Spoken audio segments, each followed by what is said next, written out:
आम्ही उद्या कार्यक्रमला जाणार आहे. आम्हाला व्हिडिओ काढायला येत नाही अजून. मग ब्लॉग वगैरे काढायला येत नाही आम्हाला. काय उगाच जस्ट काढायला लागलं आता.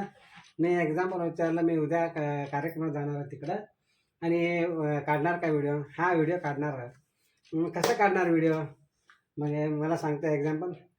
बघा आम्ही इकडं आलो आहे, गावाकडे चाललो आहे, कार्यक्रम आहे आणि तिकडे गेल्यावर व्हिडिओ दाखवतो असं म्हणायला पाहिजे. तसं नाही, तिकडे चालू आहे उद्या आणि तिकडे तुम्ही तिकडेच या, तुम्हाला व्हिडिओ तिकडेच दाखवतो म्हणा.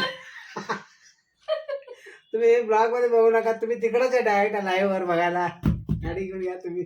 माझं म्हणणं कसं होतं का बोलायचं, माझं म्हणणं कसं होतं बोलायचं की ह्यांना सांगायचं होतं की व्हिडिओ काढायचं आपण आता जाताना की आम्ही गावी चालले, आमच्या गावी कार्यक्रम आहे म्हणताना तुम्ही तिकडे या म्हणतो. ह्यांना तिकडं म्हणजे असं बोलायचं होय तू तोंडच. तुम्ही तिकडेच आहे बघायला म्हणा. तुम्हाला पुढचा ब्लॉग तिकडे दाखवतो तुम्हाला, म्हणजे पुढे मी तिकडे गेलं दाखवतो असं बोल सोडून ते तोंडच पडतं.